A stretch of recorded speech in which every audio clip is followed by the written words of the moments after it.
The next step in the process is to identify a critical value or values. It'll have either one or two depending upon the statement of the alternate hypothesis. And so we'll look to that to determine whether it's going to have one or two.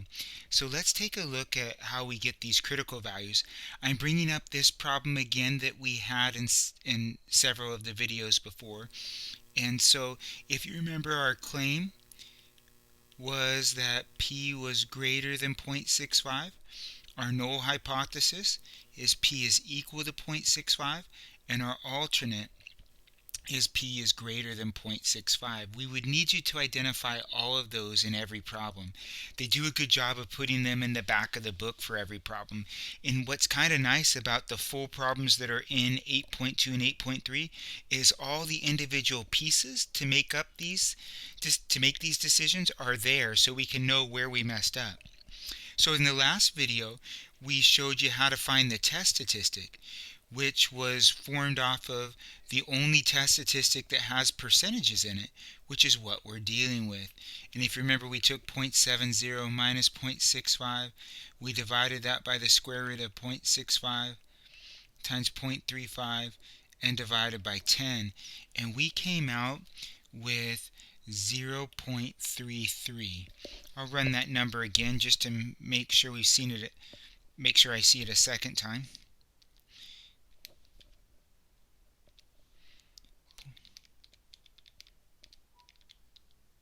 Yeah, 0.33 is coming out of there.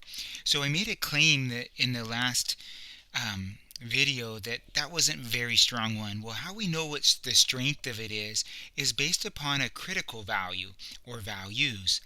And the way the critical value works is, you'll notice in the problem that there was a stated level of significance. So we used the fact that we had 10 students. We've used the fact of what came out from that sample, and we've used the 65% that was in the claim, but we haven't used this 0.05 level of significance. So when we go to get the critical value, your critical value will always be in the place where the alternate hypothesis is true. So the question is, where is the alternate hypothesis, or H1, true? Well, let's go look at it. Now, you're like, well, what does that mean? We need you to picture the number that's in the null hypothesis is right in the middle. So picture that 65% right in the middle. If we go look at our alternate hypothesis, not necessarily our claim, although they're often the same thing. If we look at that alternate hypothesis, it's saying it's true for values that are bigger than 65. Well, values that are bigger than 65 are this way.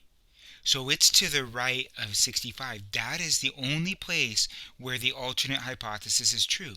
And what we want it to be, and this is Jensen terminology, we want it not to just be true, but really, really true. Meaning that it is way away from the 0.65. So we're going to draw our line way up here.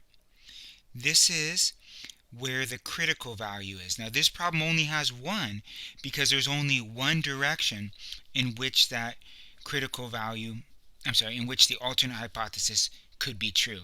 And so it's up on the right hand side. So we're going to put one tail in there. When there's one tail, all of the significance level goes in that one tail. As I mentioned, one tails and two tails, and you think about the chapter 7 work in the t-chart, how it had one tail and two tails, you're now beginning to see why that might be the case. Now we're not using t, we're using z, right? Z is our chart. We're drawing a bell-shaped z distribution right here. So we need to find that critical value. No problem. We know all about what this critical value is. This critical value is a z value. What is this z value? You know what it is because you know a chart that will help you out. Let me put this in red, like this. You need to give the chart this area to the left.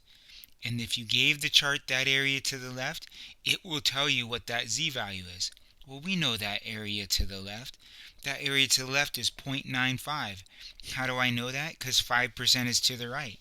And so we're just in chapter 6. We're going to look up 0.95.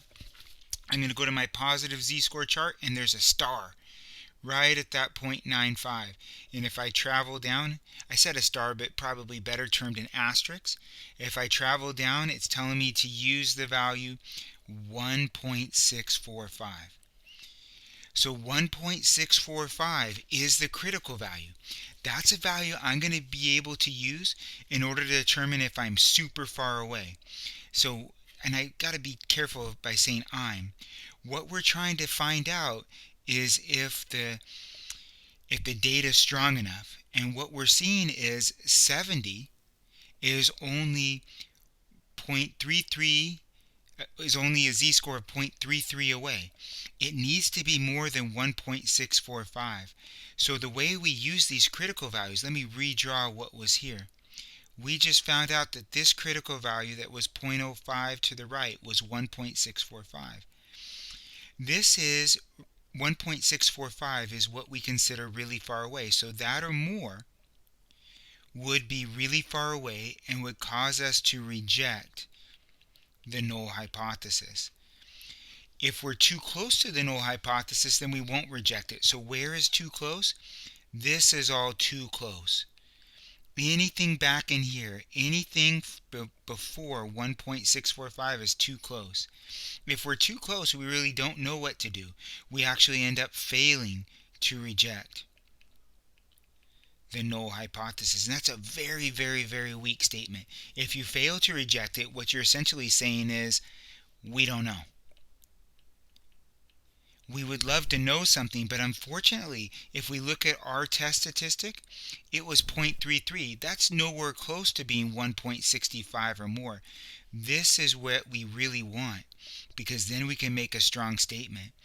We are going to reject if we're in this tail area that's created. That's what's happening as you go to get these critical values, is you're getting this boundary for where you're going to say, oh, that's so strong because it's so away from center that I know that the claim's got to be true, right? I know I can reject the null hypothesis. And if it's not, then you're simply failing to reject, and you say, well, we don't know. The data is not strong enough to make a conclusion. We don't know what's going on in that regard. So, case in point, let's look at another one. What if our claim is something like this? What if our claim is P is less than 0.50, something like that? Then our null hypothesis is still P is equal to 0.50, and our alternate is the same. P is less than 0.50. So I'm going to go find my critical region by paying attention to the alternate hypothesis. And the alternate hypothesis puts 0.50 in the middle, and we want to be less than that. So I want to be down here. Let's assume that we have a 0.05 level of significance again. Well, that 0.05 is now down here. When I go to look that up on a chart, I'm going to see that same asterisk again, but just in a different place. I'll see 0.0495. The asterisk, and 0.0505, so equally spaced in between. When I travel down and to the left, I'll see that it's attached to negative 1.645, which is the critical value. So we would reject if we were down here. So rejection region is always the tail region. This is where we reject. You want to be away from center. You want to be away from the 50, because your whole goal is to reject the null hypothesis. And so this is how we come up with that critical value. We draw a picture that's there. Remember, sometimes our claims can be like this. I claim that P is not equal to 0.70. Well, the null hypothesis then is P is equal to 0.70, and the alternate is P is not equal to 0.70. If you think about, that's terrible, sorry. If you think about the picture of what would be there, you would have a bell-shaped curve. In the middle would lie the number in the null hypothesis. And the alternate hypothesis will be true if we're not 0.70. So this is when two tails come up. So if you have a less than, it is a left tail. If you have a greater than, it's a right tail. And if you have a not equal to, and remember this is in your alternate hypothesis, what you're focusing on, this is two tails. And we're going to have two tails from time to time. Let's suppose that our significance level is still 0.05, right? Alpha is sometimes the symbol that they'll use for significance level. Most of the time, I think they're writing it out, but sometimes they'll use the alpha. Well, if there's two places to put it, we split it in half. And so we'll go look up 0.025, and we'll get this lower one. When we look up 0.025, let me find that really quick. Sorry about my finger hitting that. As we look at 0.025, what do we get? Well, we get 1.96, but negative. Well, you know what this one is then. It's positive 1.96 by symmetry. You could look it up by looking up 0.975, but it'd be 1.96. Those are your critical values. You would have to be more than 1.96 standard deviations away from the 0.70 to be able to reject it. And that's our goal. So this is what it feels like to get a critical value. And again, the beauty of this is you'll practice it in every problem in 8.2 and in 8.3.